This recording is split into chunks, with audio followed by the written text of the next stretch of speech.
상처 준 사람과 꼭 화해해야만 착한 사람일까요? 아닙니다. 때론 화해하지 않는 것이 훨씬 단단한 선택이 됩니다.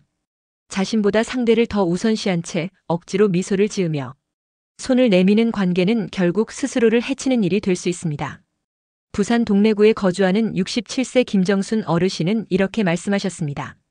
나이 들어보니 알겠더라고요. 내가 먼저 참으면 관계는 유지돼도 마음은 점점 무너져요. 철학자 니체는 말했습니다. 내 안의 용기를 꺼내라. 남의 인정을 구하지 말고 경계로 나를 지켜라. 여기서 말하는 경계는 상대를 미워하라는 뜻이 아닙니다. 자신의 존엄을 지키는 선을 분명히 하라는 의미입니다.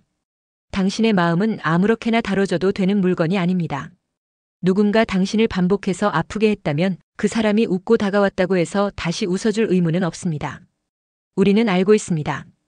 미소는 큰 힘을 가집니다. 때로는 그 미소 하나로 오해가 풀리고 갈등이 봉합되며 관계가 다시 이어지기도 하죠. 하지만 그 미소가 상대에겐 안도감을, 내겐 고통을 준다면 그건 화해가 아니라 자기 부정의 시작일 수 있습니다. 실제로 경기도 의정부에 사는 72세 남성은 이런 이야기를 들려주셨습니다. 형제한테 오랫동안 무시당했어요. 처음엔 그냥 참고 지냈죠. 근데 매번 내가 먼저 웃어주니까 그 사람은 내가 아무렇지 않은 줄만 알더라고요. 결국엔 내가 병이 났어요. 관계보다 건강이 더 중요해요. 그렇습니다. 오래 알고 지냈다는 이유로, 한때 함께 웃었던 사람이었다는 이유로 그 사람의 상처가 더 아프게 남을 때가 있습니다. 그리고 우리는 그 상처를 덮기 위해 화해를 선택합니다. 하지만 그게 진심에서 비롯된 화해가 아니라면 결국엔 스스로를 더 아프게 만드는 항복이 됩니다. 철학자들은 말합니다. 관계를 지키기 위해 나를 버리는 순간 그건 더 이상 관계가 아니다. 니체는 자기 자신에게 충실한 삶을 살아야 한다고 말했습니다.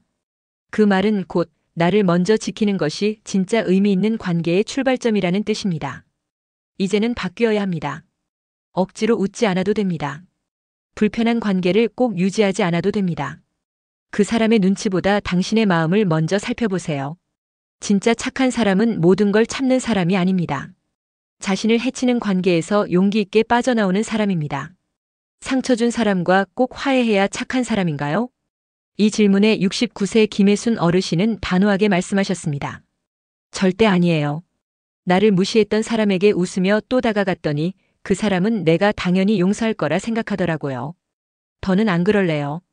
그렇습니다. 진짜 단단한 선택은 미소를 거두는 것입니다. 다정한 척, 괜찮은 척, 참을성 있는 사람처럼 굴지 않아도 됩니다. 오히려 그 사람 앞에서 나는 틀렸다가 아니라 당신이 틀렸다는 메시지를 분명히 보여줘야 합니다. 왜냐고요? 당신이 참는 동안 상대는 자신이 옳다고 착각합니다.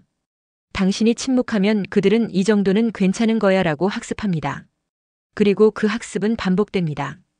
결국 그 사람은 바뀌지 않고 상처는 당신 몫이 됩니다.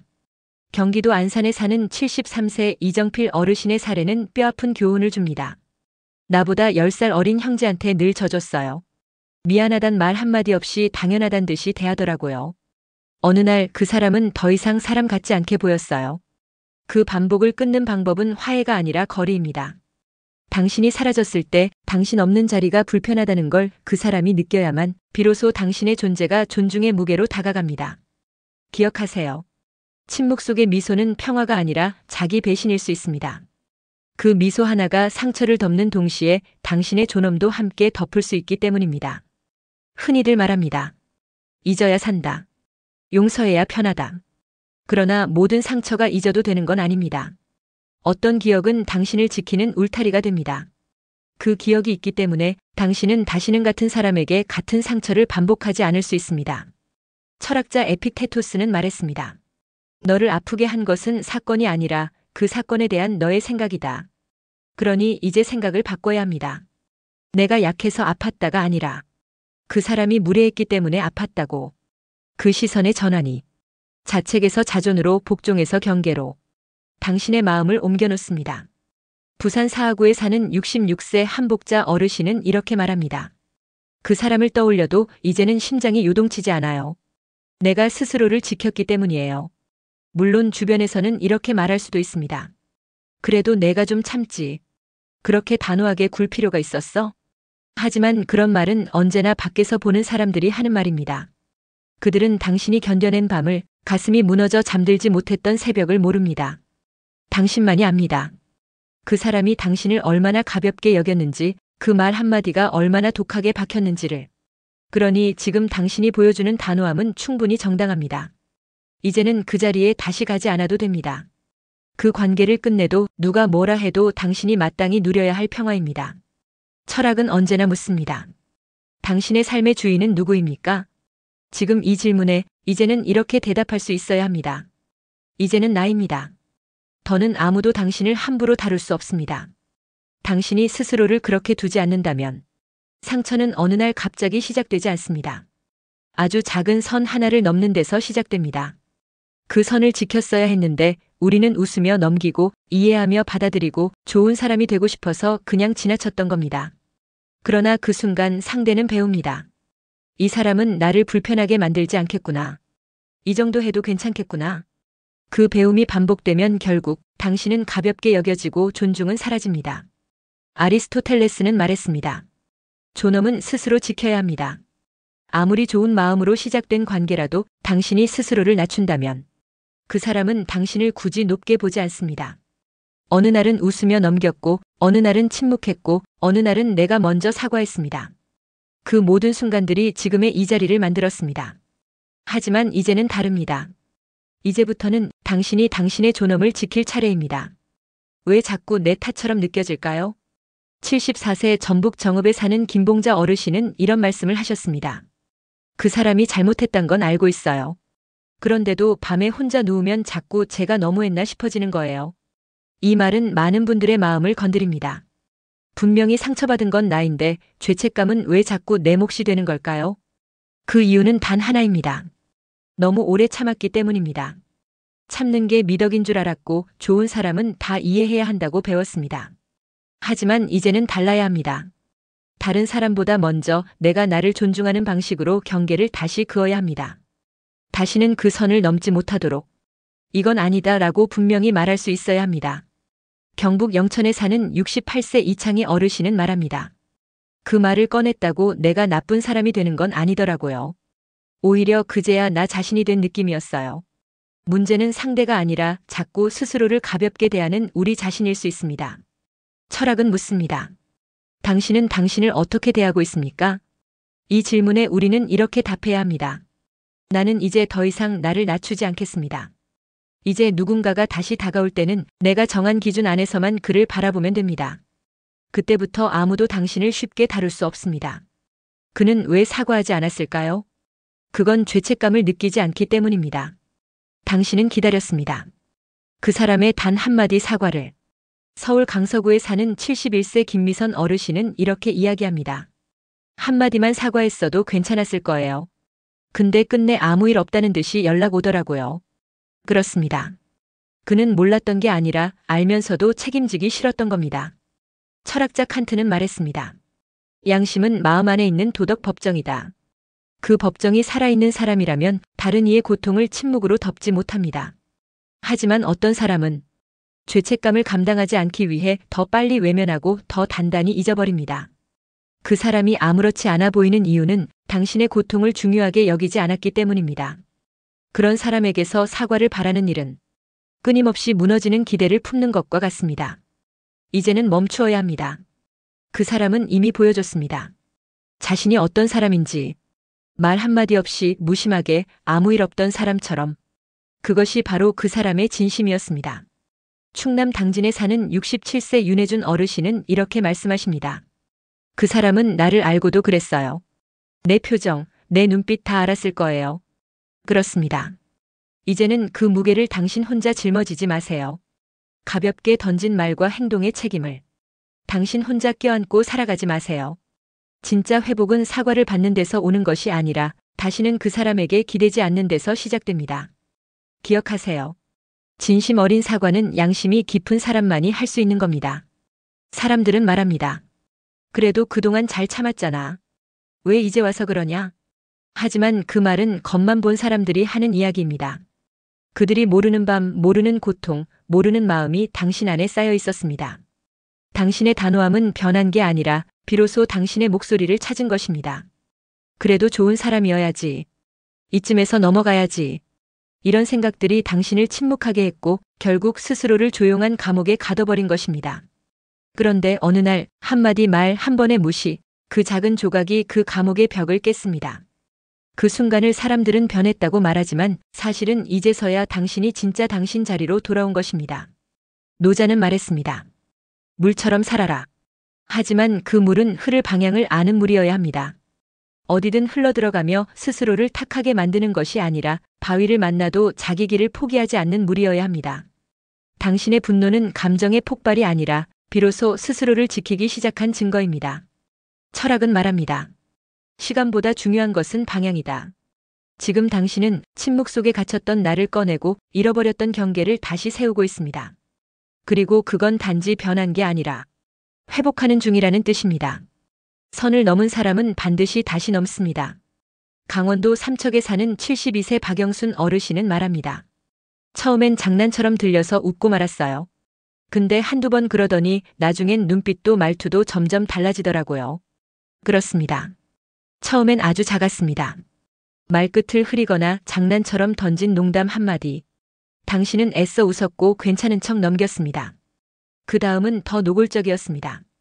존중 없는 말투, 무심한 표정, 무례한 시선. 그때도 당신은 참았습니다. 그럴 수도 있지, 기분이 안 좋았겠지.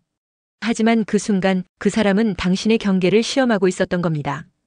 그가 넘은 것은 단순한 말이나 행동이 아니라 당신의 경계였습니다. 그리고 그 선을 넘을 수 있다고 느낀 사람은 언제든 다시 넘을 준비가 되어 있습니다. 스토아 철학자 에픽테토스는 말했습니다.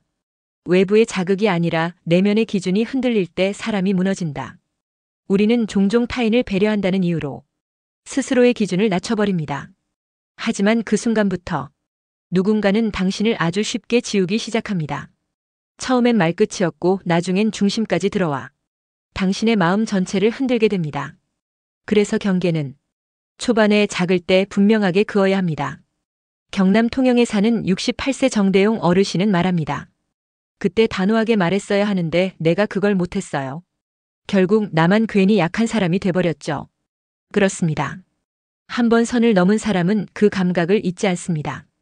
그때도 괜찮았잖아. 그 말로 당신을 또다시 밀어붙입니다. 그러니 지금이라도 늦지 않았습니다. 이제는 다르다. 나는 예전의 내가 아니다. 이 말은 누구에게 설명하거나 증명하지 않아도 됩니다. 당신 자신만 알면 충분합니다. 경계는 말로만 그어지는 게 아닙니다. 당신의 표정, 침묵, 그리고 더 이상 웃지 않는 태도. 이 모든 것들이 새로운 기준이 됩니다. 이제는 그렇게 살아야 합니다. 아무도 당신을 시험하지 못하게. 아무도 당신의 마음을 제멋대로 흔들지 못하게. 그것이 가벼워지는 것이 아니라 단단해지는 것입니다. 착하게 보여야 한다는 강박은 오히려 나를 갉아먹습니다. 전남 나주에 사는 70세 이성자 어르신은 이렇게 말합니다. 어른이니까 참자 이해하자 했는데 결국 내가 다 손해보고 말았어요. 사람들은 좋은 사람이 되라고 합니다. 너그럽고 이해심 많고 다 참을 줄 아는 사람. 문제가 생기면 그래도 내가 어른이잖아.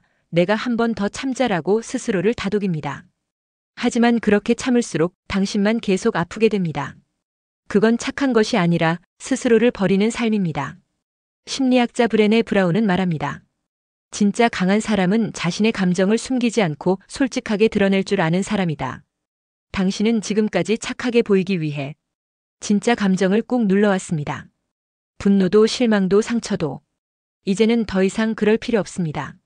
좋은 사람이라는 무게를 이제는 내려놓으셔도 됩니다. 경북 의성에 사는 73세 김기환 어르신은 말합니다. 언제부턴가 내가 나를 제일 안 챙기고 살았더라고요. 그게 제일 큰 후회예요. 맞습니다. 이제부터는 남보다 당신의 마음을 먼저 챙기세요. 그게 이기적인 게 아니라 당신 자신을 지키는 가장 현명한 방법입니다. 그 사람과의 추억은 진짜였지만 관계는 끝내 가짜였습니다. 함께 웃었던 시간도 있었고 같이 걸었던 길도 분명 따뜻했습니다. 그 순간은 진심이었을 수 있습니다. 하지만 시간이 지나면 우리는 알게 됩니다. 기억이 진짜였다고 해서 그 관계 전체가 진짜였던 것은 아니다. 철학은 말합니다. 진실은 감정이 아니라 태도 속에 있다. 누구나 다정할 수 있습니다. 하지만 관계는 문제가 생겼을 때의 태도로 판가름 납니다. 상대가 힘들 때, 틀어졌을 때, 다투었을 때 그 사람이 어떤 태도를 보였는지가 핵심입니다. 그가 당신을 외면했고 회피했고 조롱했다면 그게 진짜 그 사람의 본질입니다. 그 순간 당신의 마음에는 다시 되돌릴 수 없는 선이 생겼고 그 선이 바로 그 관계를 끝내는 이유가 되었습니다. 그 기억은 소중하되 당신의 판단을 흐리는 이유가 되어서는 안 됩니다. 대구 달서구에 사는 69세 김혜란 어르신은 말합니다. 우린 분명히 좋았던 시절이 있었어요.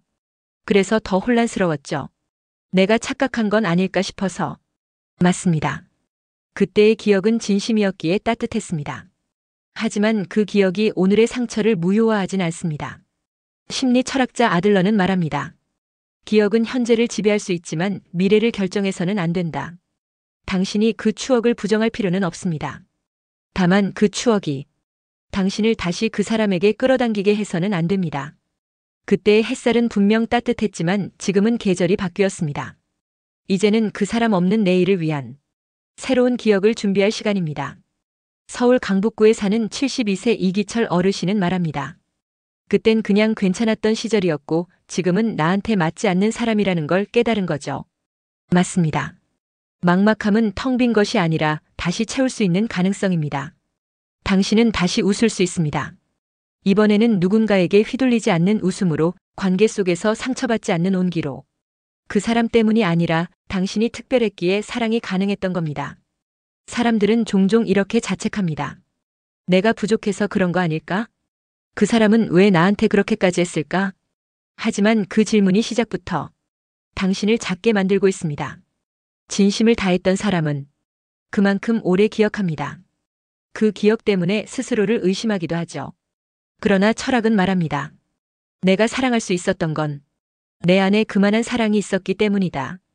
그 사람은 당신의 깊이를 감당할 준비가 안 되어 있었을 뿐입니다. 그 따뜻함을 당연하게 여겼고 그 존재를 편리하게 다뤘을 뿐입니다. 당신이 부족해서가 아니라 그 사람이 그릇이 작았던 겁니다. 상처를 자기 정체성으로 삼지 마세요. 전북 익산에 사는 74세 한명순 어르신은 이렇게 말합니다. 한동안은 내가 문제라고만 생각했어요. 그런데 이제는 알아요. 나는 그냥 너무 진심이었을 뿐이라는 걸. 그렇습니다. 상처는 평가가 아닙니다. 당신을 온전히 볼 줄 몰랐던 사람의 태도일 뿐입니다. 니체는 말했습니다. 너 자신이 되어라. 그리고 타인의 평가에서 자유로워져라. 당신은 여전히 깊고 따뜻하며 사랑할 줄 아는 사람입니다. 상처받았다고 해서 그 본질이 흐려지는 게 아닙니다. 오히려 지금 그 상처를 견디고 자신을 돌아보며 조금씩 나아가고 있는 당신은 더 단단하고 더 아름다운 사람입니다. 사랑이 실패한 게 아니라 그가 그 사랑을 지킬 힘이 없었던 것뿐입니다. 그러니 이제는 그 사람의 시선으로 당신을 판단하지 마세요. 그 시선은 이미 오래전부터 당신을 제대로 바라보지 못했던 눈이었습니다. 당신은 특별한 사람이었고 지금도 그렇습니다. 그 특별함은 누구도 빼앗을 수 없습니다. 이제는 그 특별함을 다른 누군가에게 증명하려 하지 말고 스스로 인정해 주세요. 그때부터 당신은 다시 사랑을 시작할 수 있습니다. 이번에는 당신 자신부터요. 상처 위에 선 당신, 이제는 다시 흔들리지 않는 사람입니다. 경북 구미에 사는 71세 김성준 어르신은 이렇게 말합니다. 예전엔 말 한마디에도 밤잠을 설쳤는데 요즘은 마음이 흔들리지 않아요. 내가 얼마나 무거운 시간을 견뎌왔는지 아니까. 맞습니다. 과거의 상처가 너무 커서 작은 말 한마디에도 무너졌던 날들이 분명 있었습니다. 한 사람의 무심한 말투에 하루가 송두리째 무너졌던 적도 있었겠죠. 하지만 지금 당신은 그 상처 위에 우뚝 서 있습니다. 그 아픔을 껴안고 여기까지 걸어온 사람. 철학자들은 상처를 감추지 말라고 말합니다. 상처는 숨길 게 아니라 거기서 다시 살아나야 할 이유다. 상처를 지우는 것이 아니라 그 안에서 새로운 나를 재구성하라고 말하죠. 이제 당신이 걸어야 할 길은 상처 없는 길이 아니라 상처를 넘어선 길입니다. 당신 안에는 여전히 그날의 기억이 남아있겠지만 그 기억은 더 이상 당신을 흔들 수 없습니다. 왜냐하면 당신은 그 기억의 가장 깊은 곳까지 다녀왔고 그 바닥에서 고개를 들고 나온 사람입니다. 전북 전주에 사는 68세 이순자 어르신은 말합니다. 이제는 누가 뭐라 해도 나를 흔들 수는 없어요. 다 견디고 나니 내가 나를 더 믿게 됐죠. 스토아 철학자 마르쿠스 아우렐리우스는 말했습니다. 외부에서 오는 어떤 것도 내 영혼을 흔들 수 없다. 이 말은 결국 자기 안에 중심이 있는 사람은 어떤 시련 앞에서도 무너지지 않는다는 뜻입니다. 지금 이 순간 당신 안에서 그 중심이 천천히 자라고 있습니다. 그 사람 없이도 당신은 잘 살아가고 있고 그 관계가 끝났다고 해서 당신의 삶이 멈춘 것은 아니었습니다. 오히려 더 단단해졌습니다. 당신의 존재는 더 선명해졌고 당신만의 빛은 오히려 지금 더 또렷하게 보이고 있습니다. 사람들은 상처를 두려워합니다. 하지만 철학은 이렇게 말합니다. 상처는 삶이 당신을 단련시키는 방식이다. 그렇습니다. 그 아픔 위에 서서 다시는 가볍게 다뤄질 수 없는 사람으로 당신은 이미 변해 있었습니다. 이제 당신은 아무 말이나 듣고 우선 넘기는 사람이 아닙니다. 그저 착한 사람이 아닌 스스로를 존중할 줄 아는 사람. 바로 그 존중이 당신을 지켜주는 가장 단단한 무기가 될 것입니다. 충남 천안에 사는 73세 조명환 어르신은 이렇게 전합니다. 이제는 아무리 가까운 사람이라도 내 선을 지켜야 한다는 걸 배웠어요. 그게 나를 지키는 유일한 길이더라고요. 이제 끝입니다. 아니요, 어쩌면 지금부터가 진짜 시작입니다. 스스로를 지키는 살. 누구에게도 휘둘리지 않는 존재. 상처를 품고도 따뜻함을 잃지 않은 마음. 이 모든 걸 가진 당신의 내일은 분명 지금보다 더 단단하고 더 평온할 것입니다. 오늘도 잘 견디고 계신 당신의 하루에 깊은 존경을 보냅니다. 평온한 하루 되세요. 감사합니다.